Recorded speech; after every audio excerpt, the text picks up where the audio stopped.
E aí, tudo bom? Eu sou o Mike França do site Aprenda a Investir Dinheiro e hoje eu queria contar uma coisa que aconteceu comigo. Hoje eu precisei ir ao banco para resolver uma pendência e geralmente no começo do mês se entende que o banco está cheio, né? Está lotado. Então eu decidi ir mais cedo dessa vez, eu decidi ir antes das 10 horas, antes de abrir o banco. E chegando lá, para minha surpresa, o banco estava vazio. Mas tinha um rapaz, provavelmente na volta de seus 35 anos. E tinha basicamente eu e ele aguardando. E quando o banco abriu, a gente foi para o meu setor, que era o setor de abertura de contas do banco em questão. E ele foi atendido primeiro que eu, obviamente, porque ele chegou primeiro, né? E a distância entre a cadeira das pessoas que estão aguardando atendimento e a distância entre a cadeira das pessoas que estão aguardando atendimento e a distância das pessoas que estão sendo efetivamente atendidas, ela é pequena.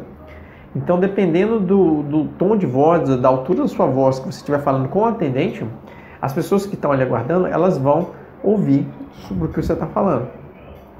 E esse rapaz, ele não tinha um tom de voz muito... Ele não tinha a altura da voz dele era razoável, dava para ouvir, mesmo você aguardando. Mesmo que você não quisesse ignorar, não tinha muito como isso acontecer.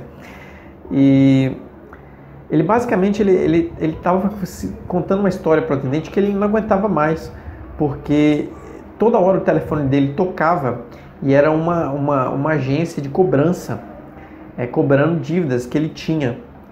E isso era constante, todo dia isso acontecia. E por mais que ele atendesse o telefone e falasse para aquela agência, olha, eu não sei quando eu vou te pagar, eu não sei, eu estou tentando fazer o máximo que eu posso, ele sabia que na semana seguinte, essa mesma agência ia ligar para ele de novo. E parece que esse rapaz estava desempregado.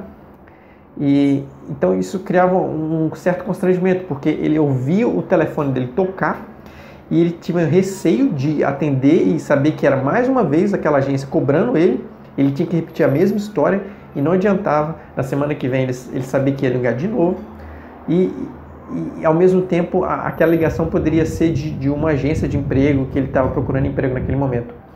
E dava para ver nos olhos dele a total decepção. E eu acredito que ele deva ter ido ao banco para, enfim, talvez para pegar um empréstimo, para tentar resolver essa situação.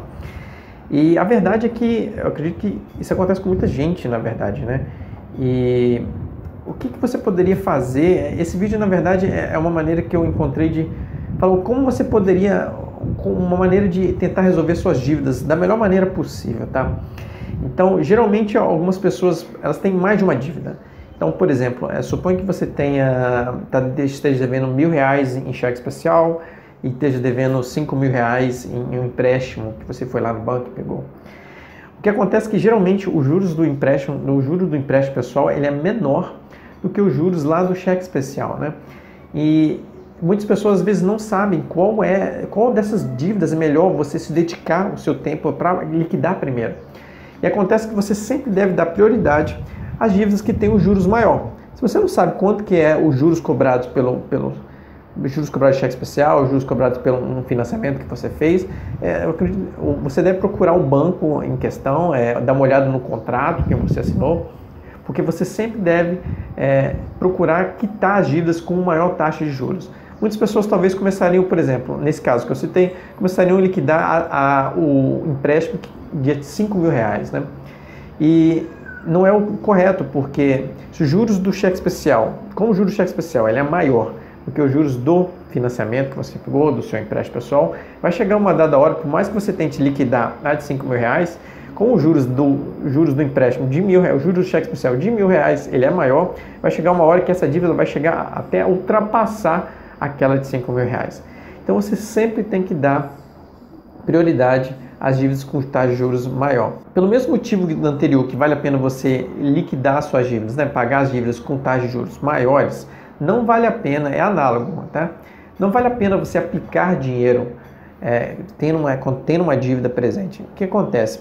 Acontece que as suas aplicações que você vai conseguir, elas vão te remunerar bem menos do que o valor da taxa de juros, que é a dívida que você tem. Então é sempre mais vantajoso, primeiro, você liquidar suas dívidas do que você começar a pensar em investir. Depois que você liquidar suas dívidas, você pega e passa a estudar maneiras de investir melhor o seu dinheiro. Existe também mais uma questão, que é o fato de você ter dívidas e não ter uma reserva de emergência. Por mais que você tenha dívidas, é sempre aconselhável você ter uma reserva de emergência. Você nunca sabe o que pode acontecer. Emergência pode acontecer em qualquer lugar e a qualquer hora. Então é sempre bom você ter um colchão de segurança para momentos inoportunos, para gastos adicionais de remédio ou algo na sua casa que precisa de conserto e era inesperado, que acabou quebrando e algo inesperado. Então é sempre, para evitar esses gastos adicionais, é sempre bom você ter uma reserva, um colchão de emergência preparado para esses momentos, ok? Então fica aqui a dica para você e a gente se vê até o próximo vídeo.